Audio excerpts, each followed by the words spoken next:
Hello and welcome to The Inside Story. Today I am super excited because with me is Tony Robinson, OBE. Those of you who don't know who Tony is must have been under a rock. But if you are a microbiz owner, then Tony is your champion. So, hello Tony. Hello. How you doing? It's nice to be here. It's really exciting this. We've never done this before, have we? So it's our first time. Carry on. Now, before we start, I've got to say very importantly, happy birthday. Thank you very much. I'm 68 today. 50 years ago, I was watching Free, The Who, Hendrix, The Doors. 10 years after, all these amazing bands at the Isle of Wight. So it was absolutely fantastic. I'm still rocking at 68. I've got the guitars back there. Can you see the guitars? Yes, yeah, 3 guitars. So 3 guitars down there, 2 more downstairs. It's yeah, I like guitars. Did you play them all? Well, I play them all the same way, which is very badly. Yeah. But you only need 3 chords for blues, and I do blues mainly. Well, apart from doing some protest songs at the moment for Excluded UK for the 3 million. So. Yeah, we've been seeing those. So we'll have a chat about Excluded in a minute. But firstly, we need to talk about the book. The book. So you and I started this journey 2 years ago. You did? You've got it in mind a long time before that, hadn't you? Yeah, I had. In fact, in 2012, 13, I had an agent and we pitched it to Wiley, which is part of the Hyman Group, one of the big 5. And the commissioning editor loved the idea, and it was really good. But as often happens in large organizations, he moved on and it died a death. So when we were lucky enough to have our wonderful meal, just chatting about things, and I mentioned the idea, you were very kind enough to say, I don't think you realized at the time how much you'd bitten off then, really, but you were kind enough to say you'd have a go. And so, yeah, the whole idea was to write the new Small is Beautiful. And that's what we've tried to do, isn't it? Well, I remember the first conversation you said, I want it to be biographical, but I want it to be the new Small is Beautiful, but I also want it to have some business help, and I want it to shine the light on all of the scams and the business opportunity industry. And I remember sort of thinking, I don't know how I'm going to do this. I do not know how I'm going to get this in.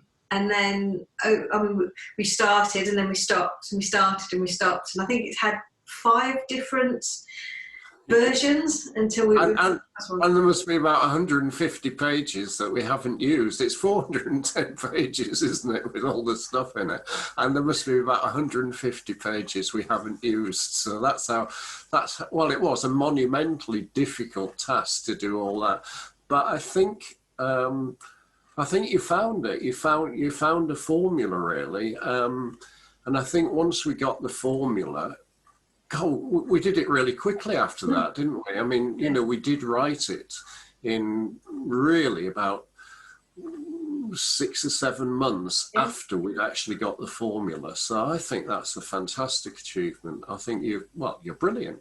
Really good. Well done. Well, I mean, obviously you've got so much experience and so much knowledge. So it was getting that out of you was the task, really. Because you're so invested in everything that you're involved in, everybody that you support. And one of the things I've said in the book is that if you're in their corner, then that they're not going to fail. But because you've got, excuse the pun, but so many hats, pinning you down to get the story out of you was probably the hardest part, because there's so much in there, and it's like, how much of it can we use? How much do we put in? And how much do we save? Because I reckon there's probably another book to come yet. Yeah, and I guess that was a difficult thing as well, because I'm not the easiest person to work with for many reasons. You can tell people about that later if you want. But the biggest difficulty was the fact that I wasn't that keen on a biography at any stage, if you like.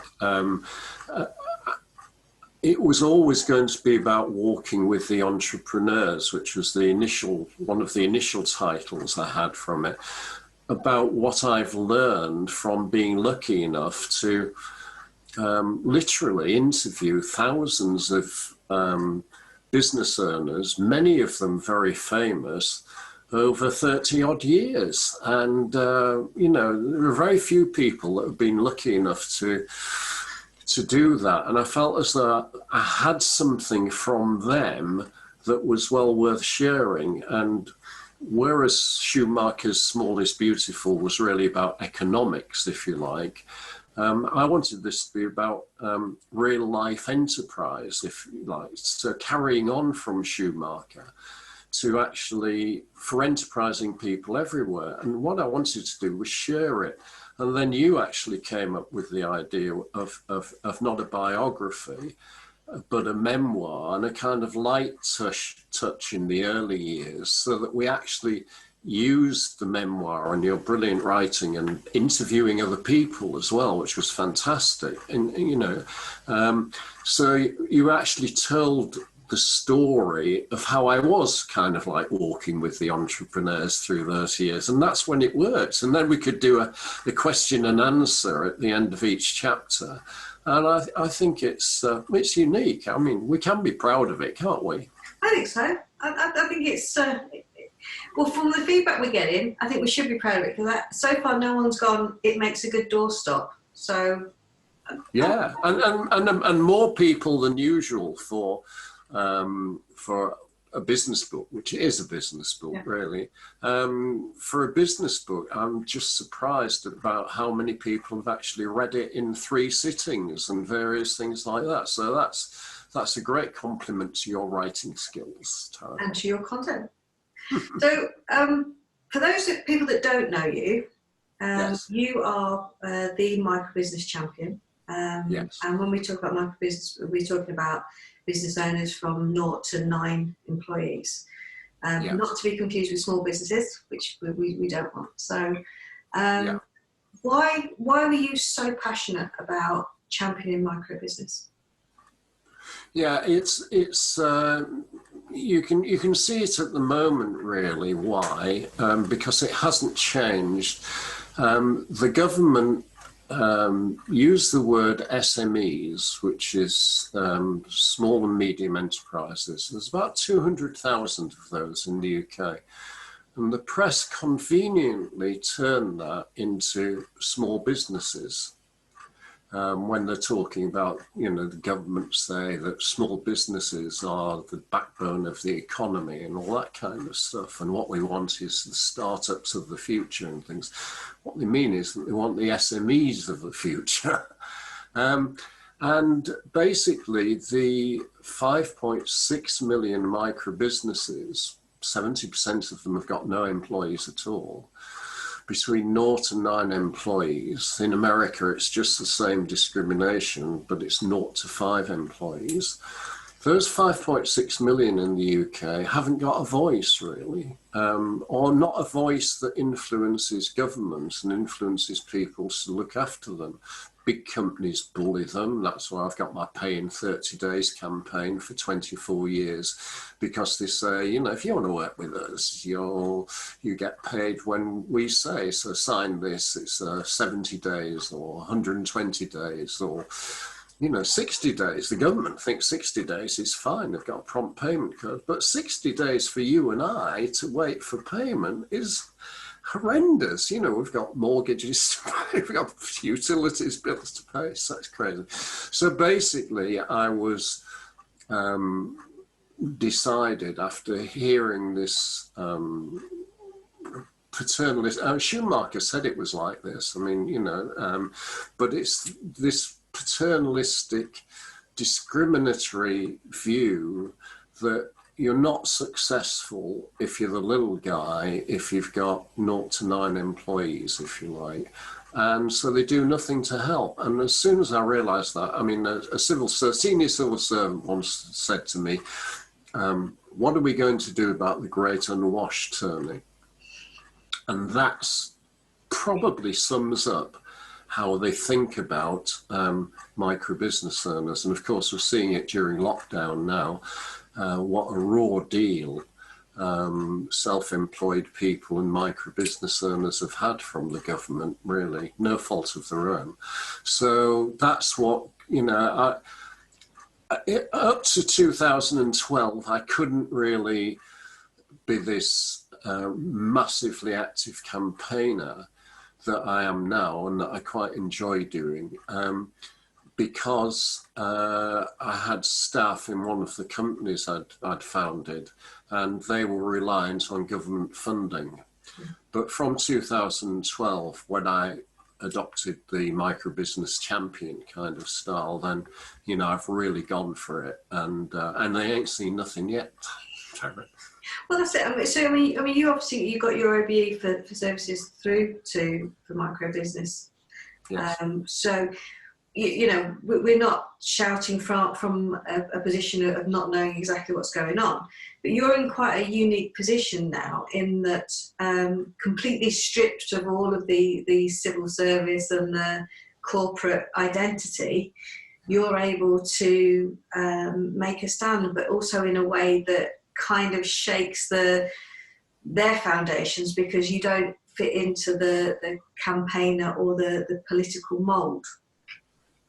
Yeah, that's right. I mean, we're really lucky, aren't we, that, we're both marketers, if you like. So in many ways, campaigning is just like influencing in PR terms, really. And we're just so lucky that there's social media. I mean, it wouldn't be possible for a single person to create as much havoc as I create,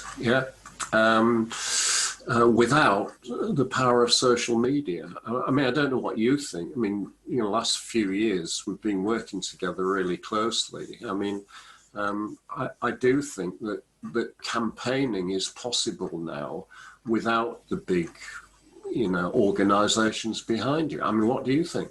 Yeah, I agree. I mean, you've only got to look at what's going on at the moment and the amount of oomph behind what started out as a very small campaign.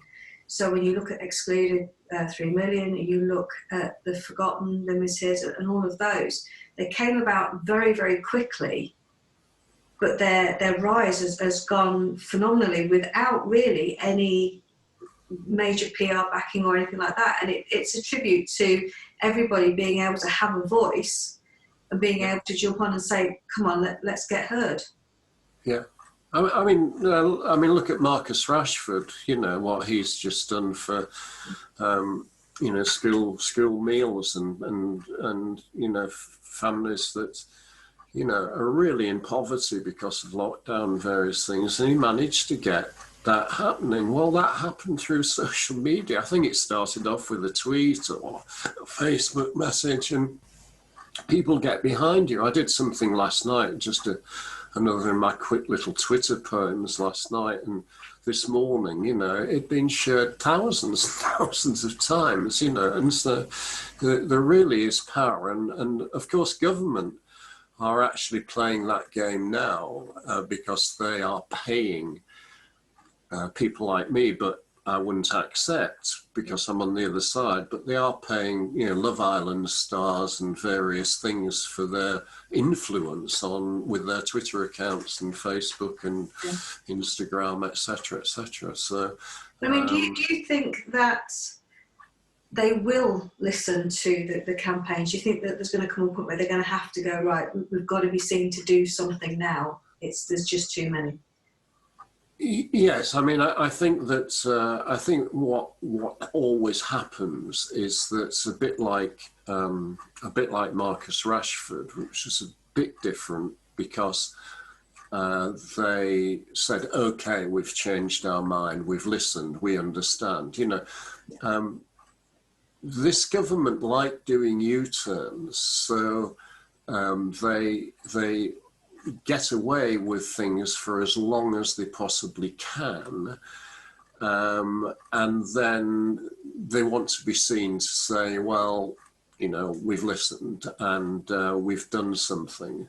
So if you take the 3 million excluded UK campaign, what will actually happen is that at some stage in the future, without giving excluded UK any credit at all, because that would be looking as though they'd been influenced by the campaign groups, they will actually have to do something to actually stop the carnage of the number of people going on to universal credit for a long, long time, not being able to contribute to the economy, not being able to spend in the shops. You know, they realize, they know that they'll have to do something about that.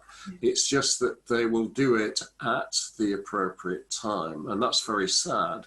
But the point is, they wouldn't have done anything at all if they could get away with it. Yeah. What the campaign is doing, the power of plenty, them seeing, you know, that fantastic choir, virtual choir singing, all those kind of things happening. You know, they know what's going on, and they just realise that there are so many people there that they need to influence for the future. I remember most of them are Conservative government voters, really. That's the surprising thing, isn't it, Tony? Because the people in the excluded campaign are all micro business owners. They are all entrepreneurs. They are all people that actually, given the smallest amount of funding, will be straight back on the horse and straight back out there working, because they're like you and I, that they don't want to be sat at home. They don't want to be struggling. They want to be out there working and doing. And yet they probably are the Conservative voters. They probably are the ones that are contributing towards the economy. And so for them to have been cut out so badly just seems incredibly short-sighted. Yeah, I think so. And I think it's, you know, I mean, why do you think they do that? What's your opinion? Why do you think they would be willing to let the people that create all the innovation, create all the new jobs, because big companies have been in meltdown regarding jobs retention for many, many years. So they create the new jobs, all the innovation. They certainly do the most for the community. And they've got real spending power with local shops and the high streets and various things. So why do you think government actually are crushing millions of enterprising people? Why do you think they're doing it? I think it's partly because for all that you just said, they're not aware of them. They're not the screamers. They're not the ones that are, you know, they're not big enough to be seen on their own. And the small business enterprise or societies don't come together enough to talk. So that there is no big campaign around them, or there wasn't. So you've got lots of individuals, all with a very, very small voice.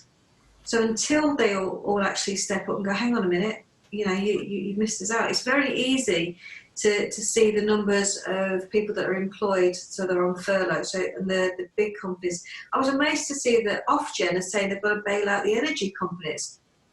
How on earth? Why? But they've got a massive voice. You've got Branson, who's got a massive voice. Yeah. The enterprise, the entrepreneurs and the small business owners, they don't have that voice, so they're not heard. Yeah, and I think that's absolutely right. They can get away with it, and their priority are, you know, the wealthy. I mean, it's always been the case. This is the party political statement, but the wealthiest people are obviously the greatest lobbyists. They're the donors, they're the backers. They will even choose the prime minister. Basically, if you take their priority list in Treasury, their priority list in Treasury is to actually fund all the people that are supporting them and their policies. And as you say, they look at 5.6 million micro business owners as, frankly, they look at it as dead weight. They're not really bothered about it one way or another. They've never been bothered about finding out what it's like to run a one-person business, for example. You know, you see that all the time with the you know, leadership and mentoring programs and all these initiatives they create, they're all created for management-led organizations rather than owner-led organizations. And so they just, yeah, they don't understand it. You know, ministers certainly don't have time. You know, a minister, you know, is likely a multimillionaire. They're doing it because 3 or 4 years in government, they've got a few years before that as an MP, and then they come straight into government, into the cabinet, and they're going to make millions and millions. They're out of the contacts that they've made while they're in government. So there's no real incentive for them to send to learn, and that's why the campaign groups and the work that we're all doing is so important. I mean, for example, pay in 30 days, you know, may look like a failure in the fact that I've been campaigning for 20 odd years with it, but remember that the Small Business Commissioner, the Small Business Ministers, a lot of the senior civil servants, they now understand what my Pay in 30 Days campaign is about. And we are only a short distance away from, once you've got some understanding of them actually saying, okay, well, we may need a policy to actually fix this, because I'm actually only saying that any large company that government contracts with, they buy from, they license, they bail out, like you've just said, through, you know, the utility companies or the banks or various things, or they work with in any way, they've got to pay all their suppliers within 30 days or less all the time. Yeah, that is the Pay in 30 Days campaign. So it doesn't require any legislation. It just requires them to say to large companies above 250 staff that they're working with, you won't work with the government anymore unless you pay in 30 days or less all your suppliers all the time. You know, no more 120 days terms or 60 days terms, 30 days or less. Well, it took me years to get them to actually understand it was as simple as that, and they can do it. And one day it will actually happen. That will, you know, will become the same as other countries. It will happen. And it makes £23 billion difference to micro businesses in the UK, because it gives them that cash twice as fast. Yeah. So this campaigning is tremendously important, not only to show them the weight, as you say, everybody getting together, but it's also about getting them to actually understand the importance of the campaign. So what are we going to do to get the word out about this book then? How are we going to help, and what are our plans, Tony? Well, I think it's going to be rather exciting, really, because we've got Dickens in our book, haven't we? You know, we've got a few writers and things like that. We've got J.K. Rowling, and we've got the Brontes, and we've got Dickens. And the thing about Dickens is that he really spent his last 10 years or so, he'd always been really keen on the theatre. And he'd spent his last 10 years or so really performing all the time in theatres, and did less and less writing. He was entranced by the theatre all his life, and I have been too, as you know from my story. And so the great thing is that you and I, as the co-authors of this wonderful book, The Happipreneur, Why Microbiz Matters, are going on a city tour with Excluded. And I think the media opportunities that we get while we're on that city tour of theatres, doing events and talking to people, will have more effect than all the advertising in the world Taryn. So I think that's the way that the word will get out. I mean, you know, we're really good at social media and all the conventional things, but I honestly think it's, if someone has read it in a community and they say it's good and they can come to a show or see the show digitally, then I think that's how the word will get out that, you know, this is a bit more than just a business book. It is really trying to be the new Small is Beautiful. It should last, like Schumacher's, it should last 50 years, if you like, because the learning and the things within it are things that are for all time, really. I mean, lots of things about business, technology changes, but a lot of the important things about starting and running your own business, they don't change at all.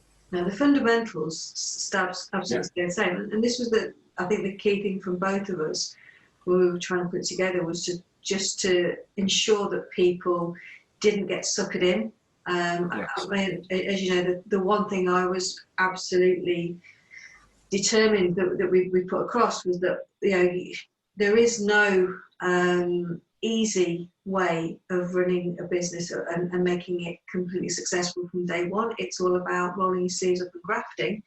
And anyone who tries to tell you or sell you an easy way, or to try and put you into debt in order to start up, all of those things, they're not right, and they're not, you know, if you're starting out in business, don't pay somebody a fortune for advice, and don't go and take out a loan. And they were the two things, I think, from both of us that we were we need to make sure that anyone starting out in business right now understands the basics. And, you know, those basics are roll your sleeves up, work hard, put the effort in.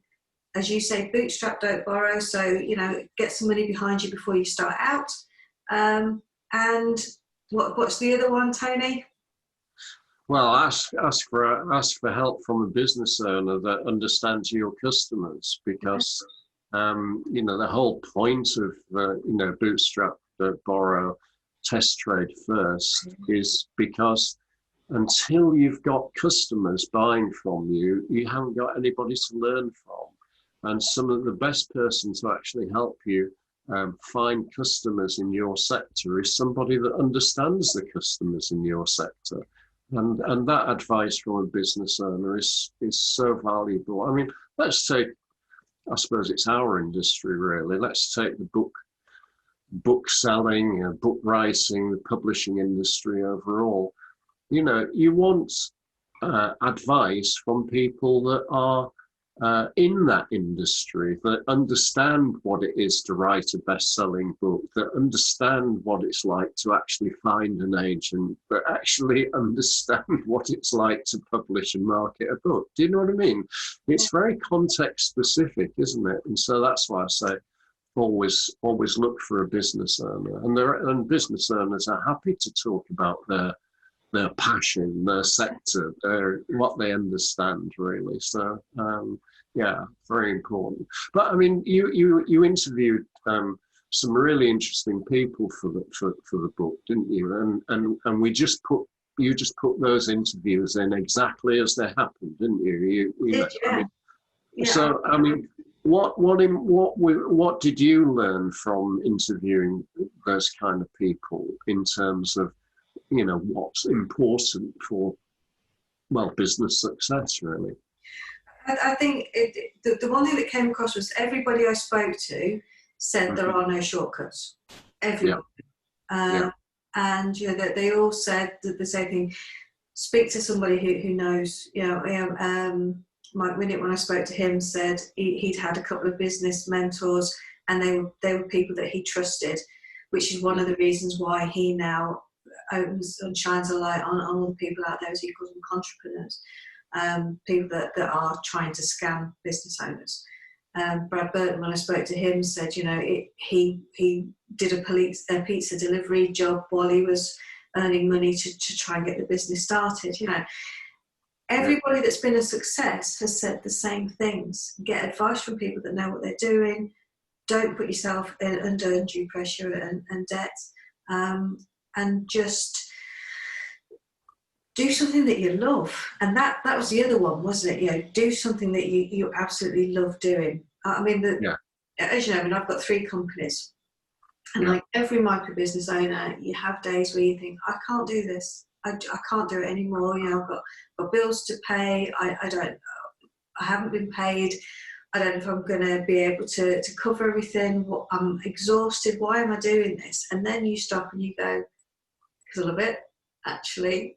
You know, and then you get to a position like where I am now, where I get to meet people like you, and I've got so many great authors that I've worked with, and I've so many stories that I've heard that are fantastic, and I'm smiling all the time.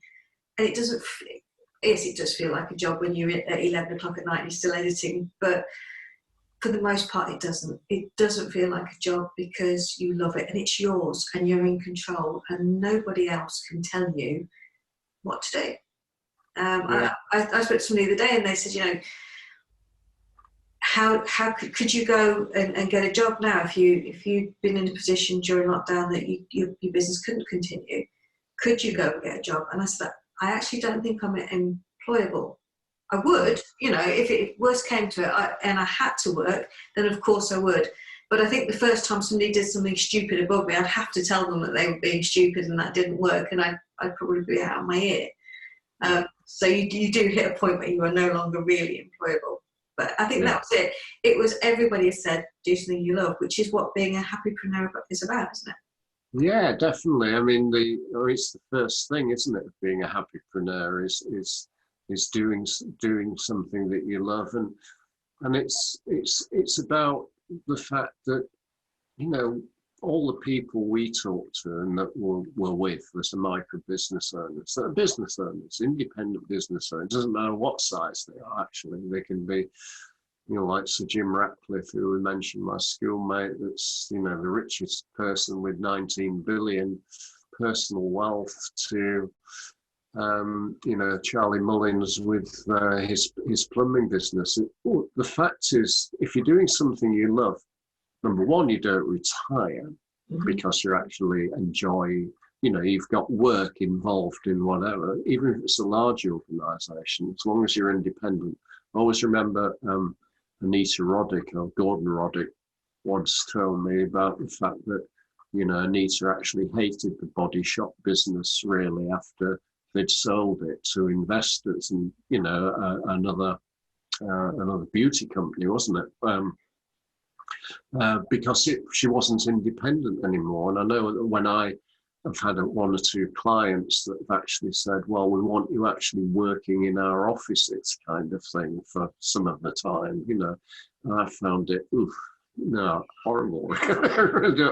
So yeah, we fit our business, we mold our businesses, doing what we love in business, into what we like doing in life, don't we, really? Bit by bit, we actually, because we've got to work really hard, we've got to do lots of hours, more hours than employees would do, but we just work it into our life. So yeah, it's really important. In fact, I'm not sure that you can actually get really, really good at something that you really, and you've got to get really, really good at something. That's the other thing about being a happypreneur, you know.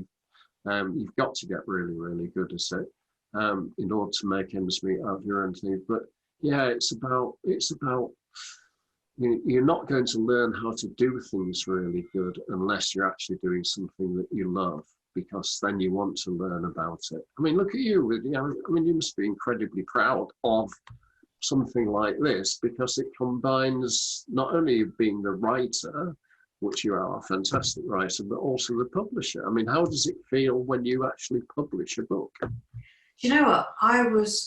Normally when I publish, one of the things I say to people is, if you're going to go work with somebody like myself, which is, I call myself a partnership publisher, you know, what you've got with us at Indies is we hold your hand and we make sure that it's done all the way through and you feel good, and that when it comes to that point where you hold it up and you go, this is my book, you're proud of it, and you're happy to hold it up.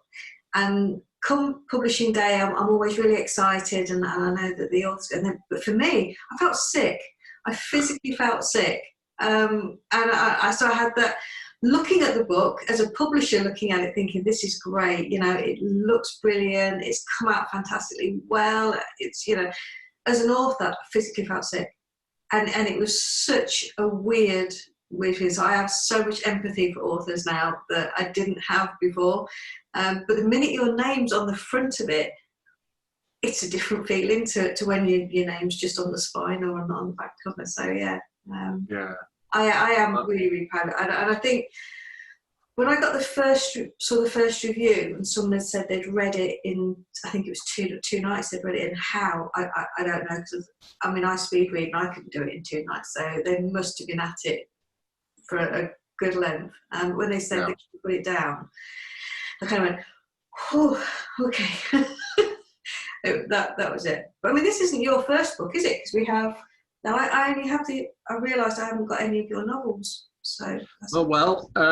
Yeah. I mean, we've I think we've got a picture in the book, haven't we? Where because I reckon that I've written about going on 42 to 46 books, if you like, overall.